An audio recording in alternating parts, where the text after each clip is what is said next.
Welcome to The Explainer. Today we're getting into something really powerful, an idea from Alina Chamberlain's She Who Awakens. And it's all about this shift from just, living your life to consciously authoring it. We're going to talk about how you can become the true creative force behind your own reality. So the whole idea is really this. What if you stopped just performing a routine day in and day out? What if you actually started becoming the author of your reality? It's about grabbing the pen, taking the director's chair, and consciously creating the life you actually want to live. And this slide really nails that crucial shift we're talking about, from being a performer to becoming the author. The book uses this beautiful metaphor.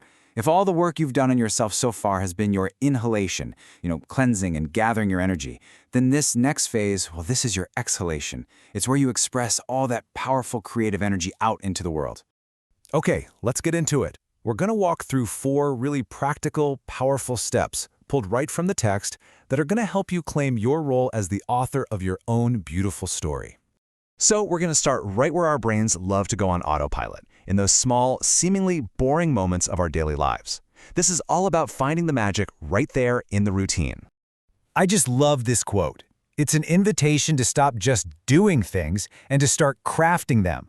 This whole step is about breaking those tired old habits by injecting simple actions with your own signature style, your own personal flair. The practice for this is called micro-pleasures, and it's so simple, but it really works. Maybe tomorrow morning you put together an outfit in a bold new way, or you rearrange a bookshelf just so it's more pleasing to your eye. Or you could even just plate your breakfast like it's a piece of art. And as you're doing this, just pause for a second and check in with yourself. Notice that little spark of playfulness, or that little buzz of excitement in your stomach. That feeling? That's the physical proof that you are being the author of that moment, not just an actor following a tired script. Now, to help you actually remember to do this throughout your busy day, the text suggests using a sensory anchor. See, a cue like this works because it literally interrupts those autopilot pathways in your brain. So for today, every time you see the color red, let that be your pattern interrupt. Just ask yourself, am I on autopilot or am I creating something right now? Okay, let's move on to our next step and see how this starts to build. We're moving from our small actions to the very space we live in. Because let's be real, our environment is such a direct reflection of our inner world. This quote gives us such a powerful way to reframe things. Creating a beautiful space isn't just another chore on the list. It's a creative act. It's about designing a space that physically calms your nervous system. Visual clutter actually sends these little low-grade stress signals to your brain. So intentionally creating beauty is a direct path to finding more inner peace. So, the practice here is to create an island of visual peace. You do not have to overhaul your whole house. Just start with one tiny corner. Clear it off completely, and then consciously, lovingly, put back only things that make you feel genuinely good when you look at them. And once you've made your little island, just look at it.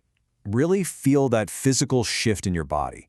Notice how you go from that feeling of clutter stress to this deep relaxation of aesthetic calm.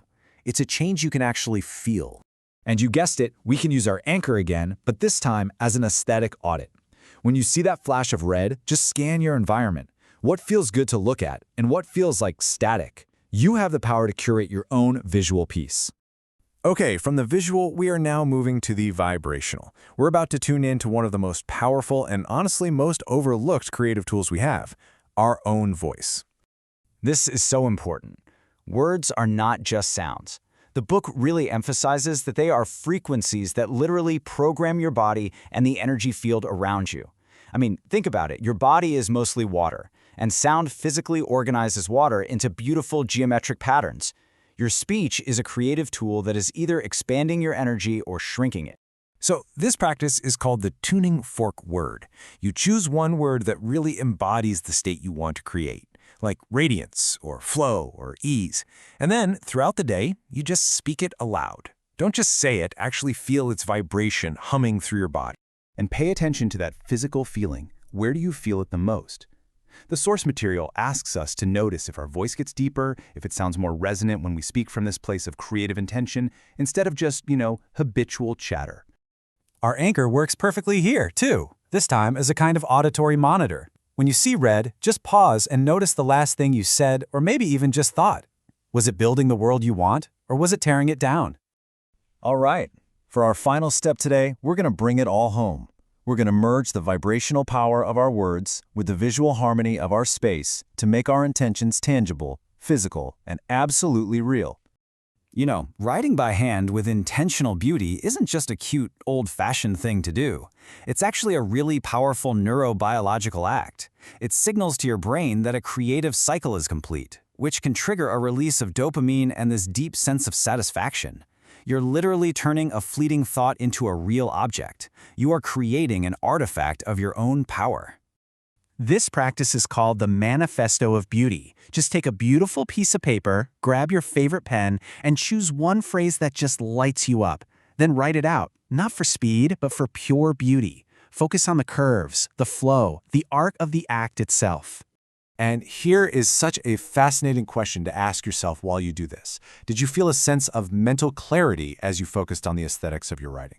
It's amazing how focusing on the beauty of the process can be such a powerful tool for grounding your intentions. And so our final red anchor acts as the ultimate mindfulness trigger. When you see red, just ask yourself, am I creating something beautiful right now, or am I just functioning? Let it be a gentle reminder to pull you out of autopilot and bring you back into a state of intentional grace. By infusing your day, your space, your voice, and your writing with this creative intention, you prove to yourself again and again that you are not just a performer in your life, you are the primary author, the lead artist. So the only question left is, what masterpiece are you going to create next? You can find the electronic version of book She Who Awakens by Alina Chamberlain at wishforlove.org.